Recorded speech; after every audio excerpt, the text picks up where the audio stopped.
जय हिंद। तो आज हम चैप्टर फर्स्ट में जो पोयम है डस्ट ऑफ स्नो के क्वेश्चन एंड आंसर डिस्कस करेंगे। क्वेश्चन फर्स्ट है, what is a dust of snow. Dust of snow क्या है? व्हाट डज द पोएट से has changed his mood. Poet क्या कह रहा है जिससे उसका मूड चेंज हो गया है। How has the poet's mood change, और पोएट का मूड कैसे चेंज हुआ, कैसे बदला। तो आंसर है the small particles of snow. जो स्नो यानी बर्फ के छोटे छोटे कण हैं, that had fallen from the hemlock tree, जो कि हेमलॉक ट्री से गिरे हैं, was the dust of snow, और वही क्या है? डस्ट ऑफ स्नो है। The poet called it the dust of snow, और पोएट इसको डस्ट ऑफ स्नो कह रहा है बिकॉज, क्योंकि the particles of the snow were very fine, क्योंकि ये पार्टिकल क्या है? बहुत फाइन है, इसलिए इन्हें डस्ट ऑफ स्नो कहा गया पोएट के द्वारा।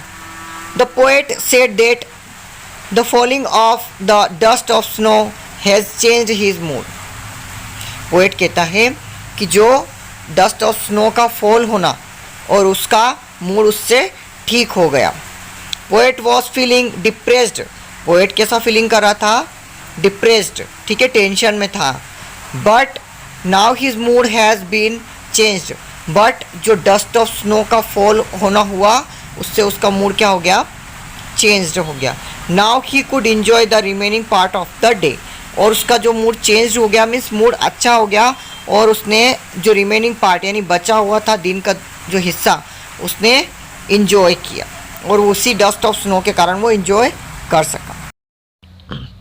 क्वेश्चन नंबर सेकंड है, how does Frost present nature in the poem.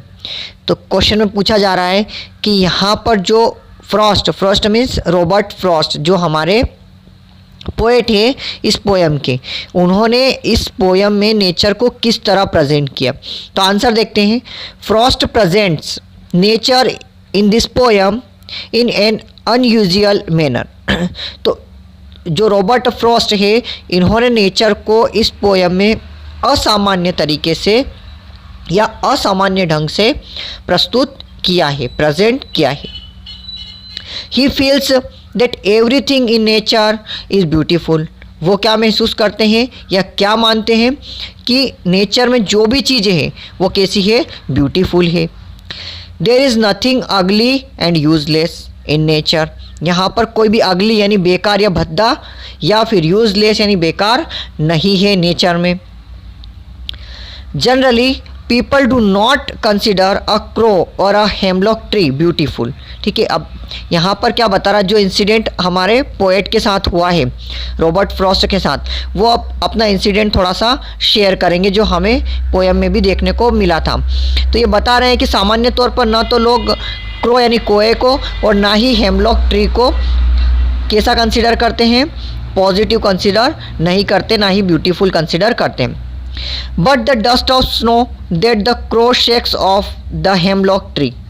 परंतु जो क्रो था उसने शेक्स ऑफ मतलब उस पेड़ की डाली को किसी भी वजह से हिलाया, जिससे किस पेड़ की डाली को हिलाया? हेमलॉक ट्री की। Hemlock tree gives happiness to the poet, और वहाँ से क्या हुआ? डस्ट की स्नो की डस्ट गिरी और जिसने पोएट को क्या दिया? Happiness the. The poet feels that the crow and a hemlock tree could also prove useful.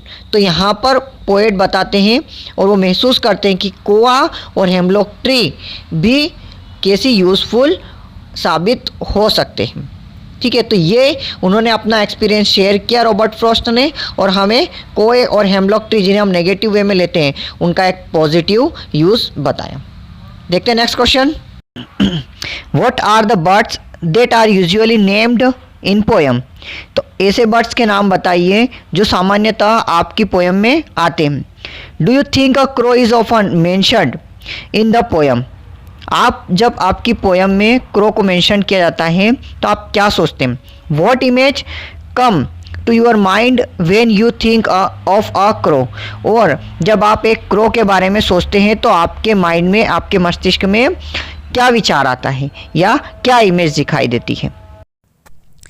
The birds that are usually named poems are cuckoo, peacock, starling and parrot.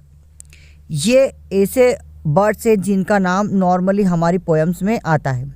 Starling नाम के जो bird है, इसका image आप screen पर देख पा रहे हैं। आगे बढ़ते हैं। An image of an unpleasant creature, its ugliness and harsh voice come to our mind when we think of a crow. तो जब हम कोए के बारे में सोचते हैं तो कैसी इमेज हमारे माइंड में बनती है? एक अगलीनेस और हर्श वॉइस वाला, मीन्स हर्श वॉइस मीन्स एक कर्कश आवाज़, और अगलीनेस मतलब भद्दा सा, और अनप्लेजेंट मतलब दुख, मतलब जो ऐसा क्रिएचर जो दुख का प्रतीक हो। इस टाइप की इमेज हमारे मस्तिष्क में बनती है जब हम एक कौवे के बारे में सोचते हैं। देखते हैं नेक्स्ट क्वेश्चन। क्वेश्चन नंबर 2 का बी वाला क्वेश्चन है, again what is a hemlock tree. दोबारा क्वेश्चन है कि हेमलॉक ट्री क्या है। Why does not the poet right about a more beautiful trees such a maple और एन ओक और पाइन। तो पहले पूछा गया कि हेमलॉक ट्री क्या है, और अगला क्वेश्चन है इसी में कि पोएट ने जो और भी ब्यूटीफुल ट्रीज़ है जैसे कि मेपल, ओक और पाइन, ऐसे ट्रीज़ के बारे में क्यों नहीं लिखा। ठीक है, तो आंसर है hemlock tree means hemlock is a poisonous plant. तो हेमलॉक क्या है? एक पॉइजनस प्लांट है। Which is small white flowers, जिसके क्या सफ़ेद यानी वाइट और छोटे फ्लावर्स होते हैं। इट इज़ अगली एंड यूजलेस, ये कैसा होता है? थोड़ा बेकार और बिना किसी काम का होता है, लोगों के काम में आता नहीं है ये। The poet does not right about a more beautiful trees, और बट पोएट ने क्या करा, अदर जो ब्यूटीफुल ट्रीज थे उनके बारे में नहीं लिखा। सच एस, जैसे कि मेपल, आप इसका इमेज देख सकते हैं, और एन ओक, इसका भी इमेज देख सकते हैं, और अ पाइन। तो ये तीनों प्लांट है जो ब्यूटीफुल प्लांट है, ब्यूटीफुल ट्रीज़ है, इनके बारे में पोएट ने नहीं लिखा, जिसकी इमेज आप स्क्रीन पर देख सकते हैं। Because he thinks that everything in nature is beautiful, और इसलिए नहीं लिखा, इसका कारण दिया यहाँ पर कि पोएट का मानना है कि नेचर में जितनी भी चीज़ें हैं सभी क्या है? Beautiful. Every object has its own beauty, और हर ऑब्जेक्ट के पास अपनी खुद की सुंदरता होती है। देखते हैं नेक्स्ट क्वेश्चन। क्वेश्चन नंबर 2 का सी वाला है, what do the crow and hemlock represent. Hemlock और क्रो ये दोनों क्या रिप्रेजेंट करते हैं? जॉय और सोरो। तो जॉय या सोरो दोनों में से क्या प्रेजेंट करते हैं? What does the dust of snow. तो डस्ट ऑफ स्नो क्या है?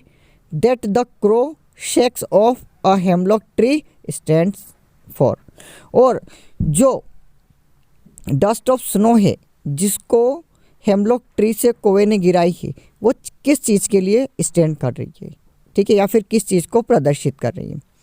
तो आंसर है the crow and hemlock tree present sorrow. The crow and hemlock present sorrow. तो क्रो और हेमलॉक जो है वो सोरो यानी दुख को प्रेजेंट कर रहे हैं। It shows that the poet is not in happy mood.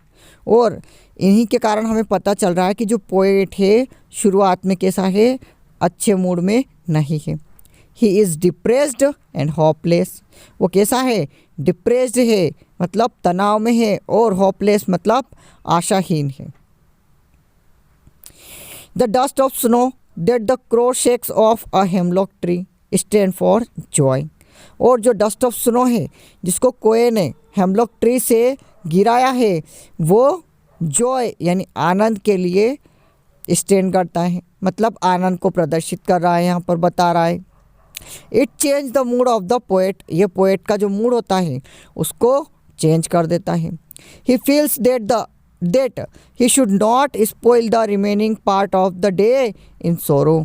और अब वो कैसा महसूस कर रहे हैं, अच्छा महसूस करने के बाद में he feels that he should not, उन्होंने महसूस किया कि उन्होंने जो अपना बाकी का बचा हुआ दिन था, ठीक है, वो फालतू में व्यर्थ नहीं गवाया दुख व्यक्त करने में या दुखी होकर। देखते हैं लास्ट क्वेश्चन। क्वेश्चन नंबर 3 है, have there been times when you felt depressed और होपलेस। तो ऐसा कोई समय हुआ जब आपने कैसा डिप्रेस्ड और होपलेस फील किया। Have you experienced a similar moment that changed your mood that day. और क्या आपके पास कोई ऐसा एक्सपीरियंस यानी अनुभव है इससे मिलता जुलता, जिससे क्या हुआ कि आपका मूड चेंज हो गया हो। तो देखो एक आंसर है जो मैं आपको बता रहा हूँ, आप इसके अलावा भी अपने कोई एक्सपीरियंस यहाँ पर शेयर कर सकते हैं, ठीक है। तो आंसर है I was not feeling well, मैं अच्छा महसूस नहीं कर रहा था। The doctor has advised complete bed rest, और डॉक्टर ने क्या कंप्लीट बेड रेस्ट की सलाह दी थी। All the children of our housing colony, और जो घर की आसपास के जो लोग हैं कॉलोनी के बच्चे, वो क्या कर रहे थे, were playing in the field, और वो फील्ड में मतलब खुले मैदान में खेल रहे थे। आई वॉज फीलिंग डिप्रेस्ड, मैं कैसा फील कर रहा था, तनाव महसूस कर रहा था, एंड होपलेस, आशाहीन। अचानक क्या हुआ, suddenly one of my friend appear at the door of my bedroom. अचानक मुझे मेरा एक जो मित्र है वो बेडरूम का जो डोर है वहाँ पर दिखाई दिया। All of a sudden my mood changed, और मेरा मूड अचानक ही बदल गया। आई enjoyed the rest of the day with him, मैंने अपना बचा हुआ दिन उसके साथ में इंजॉय किया। और ये आंसर यहीं पर कंप्लीट होता है, और इस चैप्टर के क्वेश्चन आंसर का एक्सप्लेनेशन भी यहीं पर कंप्लीट होता है। मिलते हैं नेक्स्ट वीडियो में। जय हिंद।